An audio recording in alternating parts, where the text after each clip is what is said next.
सबको सलाम अदा कीजिए।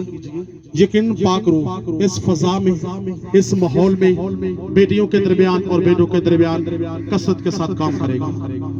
और सबसे पहले बहनों का, भाइयों का, बेटों का, बेटियों का मैं शुक्रगुजार हूँ जो इस यानी कि माहौल में शामिल है, और खास तौर पर उस घराने का, उस बहन का जिन्होंने हमें इनवाइट किया है, ताकि उनकी वसातत के वसीला से आज यहाँ हम इबादत के माहौल को बरकरार रख रहे हैं। क्योंकि हमारी जो मैं थोड़ी सी रोशनी आपके सामने डालना चाहता हूँ, हमारी खिदमत का जो सिलसिला है, बदरू गिफ्ता लोगों के लिए, बे औलाद जोड़ों के लिए हम हीलिंग के लिए काम करते हैं, और दुखी लोगों के लिए मैं और मेरी टीम काम करती है। किसी बेटी का मसला हो या बेटे का मसला हो, या घराने में, खानदान में किसी भी किस्म का कोई अबलीस या पाचपन है, पाक रू अपनी कुदरत के वसीला से उन्हें अपने मौजे में शामिल करेगा।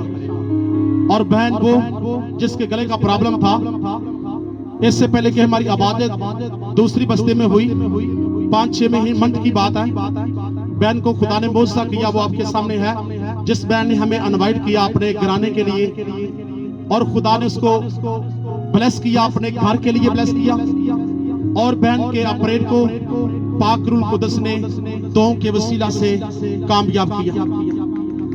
पाक रूल के लिए तारीफ चाहिएगा, क्योंकि खुदा बाप अपनी कुदरत के वसीला से बेटियों के दरमियान, बेटों के दरमियान और छोटे बड़ों के दरमियान कसरत के साथ काम करने की कुदरत रखता है, क्योंकि वो खुदा है, वो लाजवाल है। वो अपने बेटे की मार्फत अपने कलाम को शेयर करना चाहता है। और जितनी भी बेटियां और बेटे सुन रहे हैं, मैं आपसे इल्तमास करता हूं कि 20 मिनट के लिए अपने कर रहे हैं वो खत्म हो जाए, क्योंकि इब्लीस आपकी तखलीक को लेना चाहता है। मेरी बात को याद रखिएगा, जितने भी सुन रहे हैं गौर से सुनिएगा। तखलीक क्या है? सोच। आप यहां बैठे हैं, लेकिन आपकी सोच जो है, आपकी सोच के अंदर इब्लीस काम करना चाहता है। आपके कपड़ों के लिए वो काम नहीं करता, आपके बदन के लिए वो काम नहीं करता, क्योंकि ये जो जंग है, ये इब्लीस की जंग, ये ख्यालों की जंग है। वो आपको ख्यालों में डिस्टर्ब करना चाहता है। हम बैठे तो यहां हैं, लेकिन हमारे ख्याल ही अगर डिस्टर्ब हो चुके हैं तो हम वो अपने मंसूबे में कामयाब हो चुका है, क्योंकि हमारे ख्यालों में डिस्टर्बी पैदा हो चुकी है। हमारे ख्यालों में इब्लीस ने अपना पंजा जमा रखा है।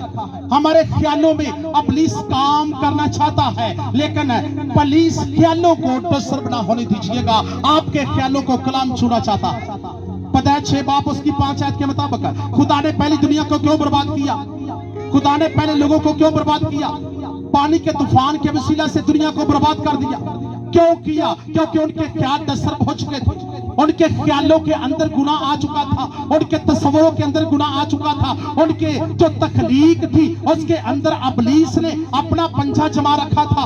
और हमारे ख्यालों के अंदर जब भी गुनाह आता है, डिस्टर्बी आती है, हम ख्यालों में भटक जाते हैं। हम बैठे तो यहाँ हैं, लेकिन अपने ख्यालों के मुताबिक आगे पीछे दाएं बाएं देख रहे हैं कि हमारे ख्यालों में इब्लीस ने हमारी निगाह को डिस्टर्ब कर रखा है, तो हम गुलाम में मोह नहीं है। खुदा इस बात के लिए, मेरी बात को याद रखिए, गम करता है जब आपके ख्याल डिस्टर्ब होते हैं। खुदा इस बात के लिए अपने दिल में गम करता है। आप कलामे मुकद्दस पैदाइश की किताब 6 बाप की 5 आयत पढ़कर देख ले। जिसके पास बाइबल है वो बाप रूह शहद को देखे। आपके ख्यालों का डिस्टर्ब होना खुदा के दिल में गम आता है। तो कौन चाहता है कि खुदा दिल में गम करे हमारी खातिर? कुछ चाहता है अपना हाथ खड़ा करे कि मेरे लिए खुदा गम करे? कुछ चाहता है? जिसके लिए खुदा गम करेगा, क्या उस इंसान का, मुझे बताइएगा, उसको जिंदगी मिलेगी, अब्दी खुशी मिल सकती है? कभी नहीं मिलेगी। अजीजों, आज 20 मिनट के ख्याल यीशु की नजर करते हैं। आज 20 मिनट में खुदा को ख्यालों में रखें। आज कलाम को बागौर सुने। ये कलाम वो कलाम है जो खुदा का आला नाम है। ये कलाम वो कलाम है जो आपकी जिंदगी के अंदर खुशी को लेके आना चाहता है, लेकिन हम कलाम के वसीला से इस खुशी को रिसीव करना नहीं चाहते। हम नहीं चाहते कि इब्लीस हमसे दूर हो जाए और खुदा की कुर्बत हमारी जिंदगी के अंदर आ जाए। हम नहीं चाहते कि खुदा की कुर्बत के वसीला से हमारे जिस्मानी जो कमजोरियां और पहचपन प्रॉब्लम है वो जाहिर किया जाए। इब्लीस चाह रहा है कि इन बदलों को मैं डिस्टर्ब करूं, इन बदलों को मैं अपहज करूं, ताकि कलाम लासवाल और कलाम मेडिसिन का काम करता है। कलाम जिंदगियों को क्लियर करने की कुदरत रखता है। कलाम को हम मौका नहीं देते, इसलिए तो हम हर तरह की बीमारी में मुब्तला है। हम कलाम को मौका नहीं देते, इसीलिए तो हमारे बदन जो है वो बीमारियों में घिरे हुए हैं। आए मजीद कलाम की बातों को शेयर करते हुए आज हम कलाम अक़दस में से आज के अनुमान को देखेंगे, जो कि बहन को खुदा ने खुशी दी है, मौजा दिया है। क्योंकि जो लोग खुदा के साथ रिलेटेड रहते हैं, खुदा उनको मौजा देता है। जिनका हाथ, जिनका बाजू यीशु पकड़ लेता है, क्या उनको कभी किसी चीज की कमी रहती है? मेरे साथ बात का जवाब जरूर दीजिएगा। बेटियां हैं, बहनें हैं, मैं आपका भाई और खादमों के नाते आपके लिए एक बाप की हैसियत रखता हूं। मेरे साथ आपने जवाब देना है। क्या खुदा आपका बाजू पकड़े तो क्या मौजा नहीं मिलेगा? मिलेगा कि नहीं मिलेगा? खुदा आज आपका बाजू पकड़ना चाहता है। अपना बाजू यीशु के हाथ में दीजिए। आज आपका बाजू जब यीशु पकड़ेगा तो आपकी दिल की उमंगें परवेकार लाई जाएगी, आपको खुशियां नसीब होंगी। 20 मिनट के कलाम को अपने अंदर महो कर ले, 20 मिनट के कलाम को अपनी जिंदगी में ले, तो देखें इसके मुतबादल खुदा आपके लिए ब्लेसिंग को जारी करता है कि नहीं करता। आइए आज ही भाई सुनिएगा गौर से। मेरे अज़ीज़ों, ज़बूर की किताब और उसकी पहली आयत हम देखेंगे और खुदावंद के कलाम मुक़द्दस में यूं लिखा है, अगर खुदावंद ही घर ना बनाए तो बनाने वाले की मेहनत अबस है। अगर खुदावंद ही शहर की हिफाजत ना करे तो निगहबान का जागना अबस है। पाक कलाम का पढ़ा और सुने जाने पर खुदावंद की खास। अगर बनाने वाला ही घर ना बनाए तो बनाने वाले की मेहनत क्या है? अबस है कि नहीं अबस? क्या वो किसी काम की है? वो किसी कार आमद की हो सकती है? घर कौन बनाता है? कौन बनाता है? खुदा बनाता है। हमारे घरों को खुदा बनाता है। हम इस बात में बिलीवर हैं, इस बात में ईमान रखते हैं, हम खुदा के बिलीवर हैं। हमें पता है कि खुदा के अलावा हमारी कामयाबी हो सकती ही नहीं, क्योंकि खुदा है तो हमारी कामयाबी है। और वो उसने अपनी जबान से कहा है कि आसमान और जमीन का कुल इख्तियार पर जितने भी घर बनते हैं वो सब खुदा की मर्जी के अलावा नहीं बन सकती, क्योंकि जमीन के ऊपर इख्तियार तेरे और मेरे किसका है? यीशु का है। और यीशु जमीन का मालिक है। और जमीन के ऊपर जितनी भी खुशियां किसी भी बेटे के हिस्से में या किसी भी बेटे के हिस्से में आती है, किसी भी बड़े के हिस्से में आती है, तो खुदा की मर्जी के अलावा नहीं आ सकती। हालेलुया। यशायाह नबी की मार्फत खुदा कहता है कि मैंने लूटने वाले को पैदा किया, मैंने लोहार को पैदा किया ताकि वो लोहे को क्या गर्म करके उसको सुलगाए, और मैंने डाकू को पैदा किया ताकि वो लूटे।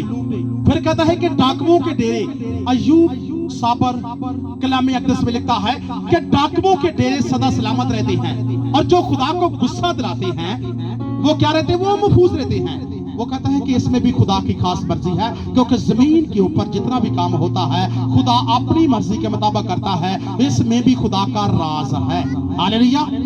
क्योंकि यहाँ पे ज़बूर नवीस लिखता है कि घर बनाने वाले की मेहनत जो है वो अबस है, वो मेहनत उसकी बेकार है, कुछ भी नहीं है। जब तक खुदा अपनी बरकत के वसीला से उस घर की तमीर को कंप्लीट नहीं करता तो उस घर में बरकत कभी नहीं आ सकती। अगर हम बड़े जोशो खरोश के साथ मेहनत भी करते हैं, मजदूरी करते हैं, दिन रात एक कर देते हैं, लेकिन वही मजदूरी हम लाखों करोड़ों में उसको कन्वर्ट कर लेते हैं, इतना पैसा कमाते हैं, कि हमारे घर में रखने की जगह नहीं होती, लेकिन अगर हम खुदा के साथ रिलेटेड नहीं है तो वो करोड़ों या लाखों रुपए है वो एक दिन में जाया करने की कुदरत रखता है।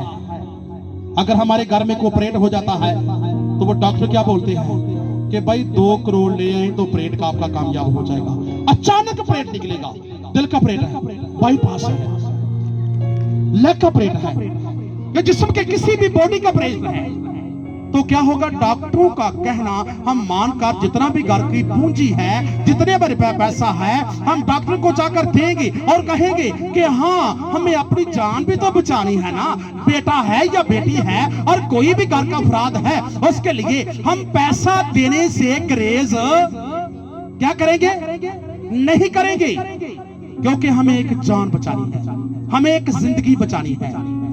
उस वक्त हमारी कमाई, हमारा रुपया पैसा जो हमने दिन रात एक करके रखा हुआ था, बेशक हमने प्लान बनाया हुआ था कि हम घर बनाएंगे, बेशक हमने प्लान बनाया हुआ था कि हम प्लाट लेंगे, बेशक हमने प्लान बनाया हुआ था हम शादी करेंगे, बेटी की है या बेटे की, लेकिन सारे प्लान के ऊपर पानी फिर जाता है क्योंकि हम खुदा के साथ रिलेटेड नहीं है। उसमें हम क्या नहीं करते? हम खुदा के हिस्से को, खुदा की तायकियां और खुदा के शुक्राने और खुदा के नजराने उस रुपए पैसे से चर्च की नजर, खादम की नजर नहीं करते। इसीलिए हमारे बाकी मांदा रुपए पैसे में बरकत भी नहीं आती और वो रुपए पैसा किसी भी तरीके से वो जाया हो जाता है।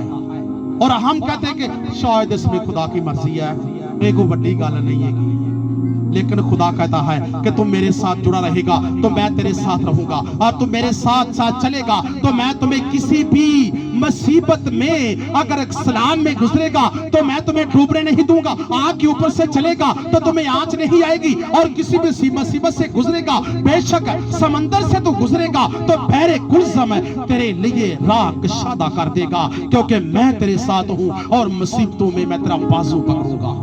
हालेलुया। हम मुसीबतों में भी नहीं घबराएंगे, बेशक हमारे पैसा बेशक थोड़ा है, उसको ज्यादा करने की कुदरत तेरा और मेरा यीशु रखता है, और कम को ज्यादा और ज्यादा को कम करने की कुदरत कौन रखता है? यीशु रखता है। यीशु के अलावा कोई ऐसी हस्ती नहीं जिसने कहा हो आसमान और जमीन का कुल अख्तियार मेरे पास है, मौत और आलमे रवा की कुंजियां मेरे पास है, राह, हक और जिंदगी मैं हूं, मेरे बंद किए हुए को कोई खोल नहीं सकता और मेरे खोले हुए को कोई बंद आवाज नहीं पीछे से आ रही, नहीं कर सकता। या तो सांगरे या कहने खादम के थ्रू गुजारा होता है, क्या करिए, ऐसा होता नहीं होता। लेकिन जब तक हम अपने मुंह को नहीं खोलेंगे उस वक्त तक आपके लिए बरकत नहीं आएगी। खुदा अपने वादों में लाहक खुदा है, वो आपको चेक करता है कौन अपनी जुबान को खोलता है। हम चर्च में बैठे हुए हैं, प्रोसेस हो रही है, प्रस्तार जाने या प्रोसेस वाला जाने, वो प्रोसेस करेगा नहीं। ये जिम्मेदारी हम सब की है, हमें बोलना है ताकि हम बरकत लें। क्या ले? बरकत ले। हमें बरकत लेने के लिए अपनी जुबान को खोलना पड़ेगा, अपने मुंह को खोलना पड़ेगा। ये है खुदा के साथ चलने के कुछ तासरात। अगर ये नहीं है, सुस्ती और कहली है, तो लिखा है मिसाल की किताब में, सुस्ती और कहली वाला शख्स अपना नवाला प्लेट में से लेता तो है, लेकिन मुंह तक जाते वो नींद के झोंके में ऐसे ही नवाले को भी ज़ाया कर देता है और खुद नींद में के झोंके में सो जाता है। अपनी बरकत अपने हाथ से वो खुद जाया करता है। इसीलिए क्या रहिए, अलर्ट रहिए रूहानी खुराक के लिए, जैसे हम जिस्मानी खुराक के लिए लड़ रहे हैं। देर रातें करके हम जिस्मानी नेमतों को हासिल करते हैं, लेकिन रूहानी नेमतों के लिए सुस्ती और कहली नहीं, बल्कि रूहानी नेमत को जाया ना होने दीजिए। एक एक नवाले को अपनी जिंदगी में लीजिएगा। क्या था अनवार कि खुदा अगर घर ना बनाए तो बनाने वाले की मेहनत अबस है। हम अपने रुपए पैसे पे तकिया नहीं कर सकते। वाज नबी कहता है रुपए पैसा जो मेहनत के साथ तू कमाता है वो रुपए पैसा गम है, वो रुपए पैसा मातम है। हम जो भी रुपया पैसा कमाते हैं वो हमारे लिए गम पैदा करता है, वो हमारे लिए मातम पैदा करता है। क्यों करता है? जब हम खुदा के साथ जुड़े नहीं हैं, वो हमारा रुपया पैसा मातम में तब्दील हो जाएगा, गम में तब्दील हो जाएगा। इसीलिए वो कहता है कि इंसान की मेहनत करना बातिल है, बुतलान, हवा की चुरान है, कुछ भी नहीं है। लेकिन अगर वही शख्स है जिसके पास हजारों नहीं है, लाखों नहीं है, थोड़े हैं, तो खुदा के साथ वो जुड़ा है, तो उसी की थोड़ी दौलत है ज्यादा में तब्दील हो जाएगी, क्योंकि उसका रुपया पैसा जेब का सुराख बनकर जाया क्या होगा? नहीं होगा, बल्कि उसका थोड़ा पैसा बरकत में तब्दील हो जाएगा। अजीजों, घर बनाने में अहम किरदार रुपए पैसे का होता है। अगर हमारे पास रुपए पैसा नहीं है तो हम घर बना नहीं सकते। सब कुछ रुपए पैसे पे डिपेंड करता है ना। लेकिन इससे बढ़कर कलाम अक़दस कहता है कि खुदा के ऊपर है, क्योंकि खुदा के साथ जुड़ेंगे तो वो खुदा कर सकता है। क्योंकि आगे वाली आयत मैं भाई से कहूंगा कि घर बनाने में जो अहम किरदार रुपए पैसे का है, इसमें भी एक हिकमत की बात है कि अगर रुपए पैसा घर में जमा होता है, और वो घर में जमा होता है, अगर मियां रुपए पैसा कमा के जॉब करता है या दिहाड़ी करता है, वो लाकर घर में किसे देगा? अगर तो वो शादीशुदा है तो वो किसको देगा? अपनी। अगर वो दोनों औरत है, उसकी बीवी है या उसकी मदर है, वो क्या है? औरत है। औरत के ऊपर डिपेंड करता है। जी भाई, इस आयत को दोहराइएगा मिसाल की किताब में से कि किस तरह औरत के ऊपर डिपेंड करता है। गौर से सुनिएगा। यहाँ बहनें हैं, माएं बैठी हुई हैं, बेटियां बैठी हुई हैं। आपके अपने हस्बैंड के लिए वो क्या कर सकती? एक सहारा बन सकती है, अपनी सोच के मुताबिक है और कलाम के ऐन मुताबिक। जी भाई, इस आयत को पढ़िएगा। मिसाल की किताब और उसका 14 बाब पहली आयत हम पढ़ेंगे। दाना औरत अपना घर बनाती है, पर अहम उसे अपना ही हाथों से बर्बाद करती है। हालेलुया। सुना? दाना औरत क्या करती है? बना औरत बनाती है, और अहमक औरत अपने ही हाथों से उस घर को क्या करती है? बर्बाद कर देती है। क्यों कर? क्योंकि आगे वाली आयत में लिखा हुआ है कि हिकमत से घर तमीर किए जाते हैं। जी भाई, लिखा हुआ है हिकमत से घर तमीर किए जाते हैं। और वो हिकमत नाम किसका है? वास नबी की किताब में देखे तो लिखा है कि एक शख्स के अंदर हिकमत थी और उसने अपनी हिकमत से पूरे शहर को बचा लिया, लेकिन पूरा शहर उसके फिर भी बरखिलाफ हो गया और उस शख्स की कुछ कदर ना जानी, बल्कि उसके हकीरों मरदूद मरते गमनाक जानकर यशायाह की मार्फत आगे वाली आयतों में रिलेटेड है कि उसकी कुछ कदर ना की, लेकिन फिर भी उस शख्स ने अपनी हिकमत के वसीला से उस शहर को बचा लिया। और यही हिकमत कहती है कि जिस औरत के अंदर ये हिकमत आ जाती है और वो औरत अपने घर के रुपए पैसे को जाया नहीं होने देती, वो अपने हस्बैंड के लिए एक सहारे का काम करती है, अपने बेटों के लिए सहारे का काम करती है और अपने मियां के लिए सहारे का काम करती है। क्योंकि ये नहीं कहती हाँ तू 5,000 लेके आया था तो मैं तो ब्यूटी पार्लर चली गई थी, मैं ब्यूटिशियन होने के लिए, वो तो मैंने लगा लिए है, 500 रुपया पड़ा वो पकड़ ली। तो वो औरत क्या होगी कि वो तना औरत है या दूसरे लफ्ज में शुमार की जाती है? औरत वो है, लिखा है कि हिकमत से क्या किए जाते हैं? घर तमीर किए जाते हैं। यही हिकमत उस औरत के ब्रेन में है और वो हिकमत के वसीला से अगर उसको शाम को उसका हस्बैंड 500 रुपए देता है और सुबह को पूछता है तो लगा चढ़ा कर जो कुछ भी है, घर की सब्जी आ गई, बच्चों को दिए, वो कहेगी कर्मा वाले 500 रुपया बच्चों 400 रुपया जे पे मैं 100 रुपया लाया, तो घर के लिए बरकत का बहस होगी कि ना होगी? वो कहेगा हाँ आप जगह भी लेनी है, प्लाट भी लेना है, बेफिक्र हो जा, तू मैनू घर लिया के पैसे जिन्ने भी फड़ाना है ना उनके विचों मैं रुपया पैसा जाया नहीं होंदे आनी, बल्कि मैं तेरा मामन साबित होवांगी, मैं तेरी मददगार साबित होवांगी, मैं रुपए पैसे नू जाया नहीं करांगी। अगर तो उस औरत अपने माइंड के मुताबिक चल रही है, अपनी सोच के मुताबिक चल रही है, तो की करे दी ਉਹ ਜਿੰਨਾ ਵੀ ਪੈਸਾ ਉਹਦਾ ਹਸਬੰਡ ਲਿਆ ਕੇ ਦਿੰਦਾ ਹੈ ਨਾ ਉਹ ਸੁਭਾਉਂਦੀ ਨੂੰ ਸਾਰਾ ਰੁਪਈਆ ਪੈਸਾ ਜ਼ਾਇਆ ਉਹ ਕੁਝ ਨਹੀਂ ਬਣਦੇ ਦੀ ਉਹ ਘਰ ਦਾ ਮਾਮਲਾ ਜਿੰਨਾ ਵੀ ਕਰੇ ਕੀ ਕਰੇ ਦੀ ਚੌਪੜ ਕਰ ਦੇ ਦੀ ਉਹ ਨਾਮ ਚਿਹਰਾ ਜਗ੍ਹਾ ਲੈਣ ਜੋਗਾ ਕੀ ਹੈ ਉਹ ਬੱਚਿਆਂ ਨੂੰ ਅੱਛੀਆਂ ਜੁੱਤੀਆਂ ਲੈ ਕੇ ਵੀ ਨਹੀਂ ਦੇ ਸਕਦਾ ਬੱਚਿਆਂ ਨੂੰ ਅੱਛੇ ਕੱਪੜੇ ਲੈ ਕੇ ਵੀ ਨਹੀਂ ਦੇ ਸਕਦਾ ਕਿਉਂਕਿ ਬੀਬੀ ਦਾ ਖਰਚਾ ਨਹੀਂ ਪੂਰਾ ਹੁੰਦਾ तो बेचारा की करे वो आंदा जे मैं लड़ाई करा ते तां भी गंदिया होना जे मैं झगड़ा करा तां भी गंदिया होना क्योंकि बीबी लोकी कहते कि हर रोज इन्हां दो चीज़ों का मुकाला होता रहता इन्हां कोई गल ही कोई नहीं मुकाल तो इलावा बंदा भी नाल यानी कि लड़ाई च शुमार और बीबी भी शुमार क्यों क्योंकि उस बहन की वजह से मियां की रिस्पेक्ट जो है वो भी खराब होती है इसलिए बहनों के लिए माओ के लिए ये कलामी अक़दस में से आज की आयत जो है वो एक सहारे का काम है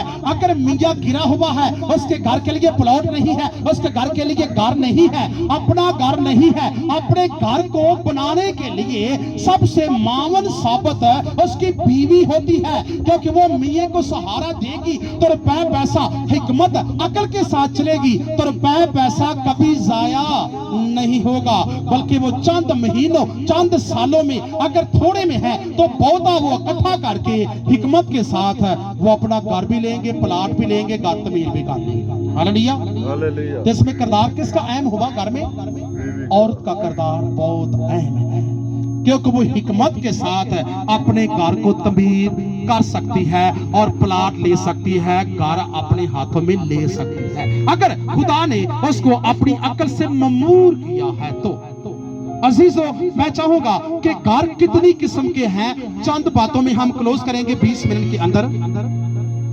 जमीन पर रहते हुए इंसान को कितने घरों का सामना होता है जब इंसान पैदा होता है कब्र तक उसके बाद तक मैं आपको थोड़ी सी रोशनी कलाम मुकद्दस के मुताबिक डालूंगा आप इस बात पे गौर कीजिएगा भाई आसफ आपको सामने पढ़ेंगे कि सबसे पहले बताइएगा कि कितनी किस्म के घर कलाम मुकद्दस में से हम देखेंगे जी पढ़ के सुनाइएगा बागौर सुने इन चीजों पे गौर कीजिएगा मेरे अज़ीज़ों हम कलाम मुक़द्दस के अंदर जब देखते हैं तो 4 किस्म के हमें घर मिलते हैं जिस्म का घर जमीनी घर कब्र का घर और आसमानी घर कितनी किस्म के 4 किस्म के जिस्म का घर कैसा है जिस्म का घर कैसा है ये घर किसके रहने के लिए है जिस्म का घर ये खुदा के पाक रूह के रहने के लिए है सबसे पहले आप जितने भी यहाँ बैठे हैं बेटे हैं बेटियां हैं आप सब घर हैं आप खुद घर हैं किसका घर पाक रूह अल कुद्दस का घर खुदा का मक़दस हो तुम और खुदा का रूह तुम में क्या है बसा हुआ है अगर हम खुदा का मक़दस हैं खुदा का घर है और खुदा का रूह हम में बसा हुआ है हमें सबसे पहले अपने घर का मुशाहिदा करना है अपने दिल का मुशाहिदा करना है कि खुदावंद मैं तेरे लिए एक घर हूँ मुझ में आकर बसेरा कर क्योंकि ये घर पाक होगा तो खुदा की बरकत जो है इस घर के वसीला से बहुत सी जिंदगियों में और भी ट्रांसफर होती चली जाएगी होगी कि नहीं होगी हमें सबसे पहले इस घर का जायजा लेना है क्या हम अबलीस का घर हैं या खुदा का घर है दूसरी बात है दूसरा है जमीनी घर अभी अभी जो मैंने आपके सामने बयान किया है हम जमीनी घर के लिए कितनी स्ट्रगल करते हैं कितनी कोशिश करते हैं कितनी काविश करते हैं और मेहनत करते हैं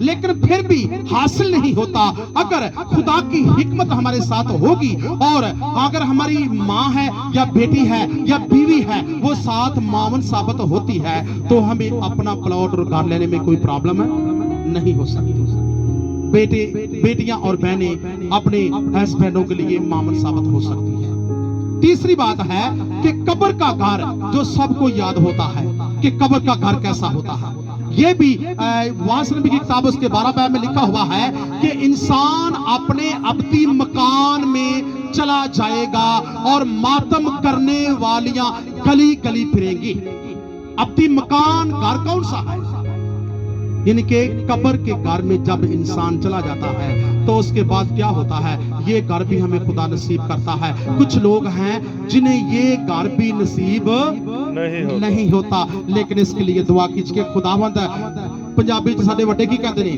कि वो बंदा बड़ा चंगा जिन्हों कबर नसीब हो जावे, वो बंदा बड़ा चंगा। जमीन ये है हमारा कबर का घर, जो हमें नसीब हो तो वाकया ही हम खुशकिस्मत हैं, क्योंकि ये हमारे जिस्म तक महदूद है। उसके बाद चौथे नंबर पे आसमानी घर है। आसमानी घर के लिए हम कितनी स्ट्रगल करते हैं, आसमानी घर के लिए हम कितना बेदार रहते हैं। आसमानी घर किन्हें मिलेगा, किन लोगों को मिलता है? आसमानी घर के तासरात क्या है, निशानियां क्या है? क्या हम आसमानी घर के लिए बेदार रहते हैं? हम आसमानी घर के लिए कुछ करते हैं कि नहीं करते? क्योंकि खुदा कहता है जैसा मैं हूं अगर तुम वैसे होगे तो मैं अपने घर में तुम्हें बुलाऊंगा, वरना हर एक को आसमानी घर नसीब नहीं हो सकता। जिस्म का घर भी ये तो खुदा के लिए है, जमीनी घर है ये हमारे अपने लिए है, कब्र का घर है हर शख्स के लिए है, लेकिन आसमानी घर हर शख्स के लिए नहीं हो सकता। जो अबलीस के लोग हैं वो नए यरूशलेम में दाखिल कभी नहीं हो सकते। जो खुदा के लोग हैं, यीशु के लहू से धुले हुए लोग हैं, लिखा है कि वही लोग उस घर में शामिल होंगे। मुकाशवा की किताब उस घर के लिए बताती है, आगाह करती है, हमें एक नक्शा देती है कि यहां तो हमारे घरों के अंदर लाइट चली जाती है, लेकिन वहां लाइट भी नहीं जाने वाली। हमारे घर के अंदर हवस और गर्मी का सबब होता है, लेकिन वहां गर्मी ना तपश ना धूप ये हमें कभी डिस्टर्ब नहीं कर सकती, क्योंकि वहां लिखा ना आहो ना नाला ना मातम ना गम ना धूप और ना ही किसी किस्म का प्रॉब्लम होगा, बल्कि वहां यीशु ही सबके लिए खैमा होगा। वो अपने बाजुओं को फैलाएगा और अपने लोगों के लिए पनाहगाह होगा, उनकी जिंदगी के ऊपर अपने बाजुओं को फैला देगा और वहां उनके आंसू पूंछेगा, उनकी आंखों के आंसू पूंछ कर उन्हें गले लगाएगा और कहेगा ये वो लोग हैं जो जमीन से सताए हुए लोग हैं, इन्होंने बहुत मुश्किलों को अबूर किया है और यहां मेरे पास पहुंचे हैं। इन्होंने अपनी जानों को अजीज नहीं समझा, बल्कि अपनी जानों को मेरी खातिर कुर्बान कर दिया है और कहा है कि हमारे यीशु ने हमारे लिए अपने, तो मैं भी अपने बाप के सामने उसके नाम का इनकार नहीं करूंगा। वो अपनी मकानों में दाखिल होगा, वो आसमानी घर में दाखिल होगा, उसके लिए आरामदेह कमरे होंगे, उसके लिए आरामदेह सीन होंगे, उसके लिए आरामदेह जगह होगी, जो कि मैंने जाते वक्त कहा था कि मेरा जाना मुनासिब है, मेरा जाना बहुत जरूरी है। तुम दिलगीर तो होते हो, लेकिन दिलगीर मत हो। अगर मैं नहीं जाता तो तुम्हारे लिए मकान तैयार नहीं होंगे, अगर मैं जाता हूं तो तुम्हारे लिए मकान तैयार करूंगा, जगह तैयार करूंगा। तो वो यीशु हमारे लिए फख्र और वो घर भी हमारे लिए बरकत का सबब है। लेकिन हमें सबसे अहम जो बात है हमारी जिंदगियों के अंदर, वो आसमानी घर हमें नसीब करना, ताकि जब हम दुनिया से चले जाएं तो यकीनन तो हमारे लिए आसमानी घर का जो वादा कर चुका है वो हमारे लिए पूरा हो जाए और हम उस घर को हासिल करने के काबिल ठहरे। सब दिलों में दुआ कीजिए, ताकि अगर हमारी जिंदगी में कोई कोताही है, कोई प्रॉब्लम है, या आज तक हमने गुनाह नहीं छोड़ा, आज तक हम गुनाह में मुब्तला हैं, इब्लीस ने हमारे ख्यालों को डिस्टर्ब कर रखा है, इब्लीस हमारे ख्यालों के अंदर है और हमें कलाम की तरफ माइल नहीं होने देता, हमें उस घर से दूर करना चाहता है। खुदा बाप अपने पाक रूह की कुदरत के वसीला से हमें ताकत दे, ताकि हम हर तरह की बुराई को छोड़ दें, हर तरह की बुरी चीज को, बुरी बात को छोड़ दें और उस घर को हासिल करें और तेरे लहू से धुल जाएं। तेरा लहू हमें धोने की कुदरत रखता है। सब दिलों में दुआ कीजिएगा, सब दिलों में दुआ कीजिएगा। Hallelujah, hallelujah. सब अपने दिलों के अंदर कलाम की शुक्रगुजारी करेंगे। अब वक्त है कि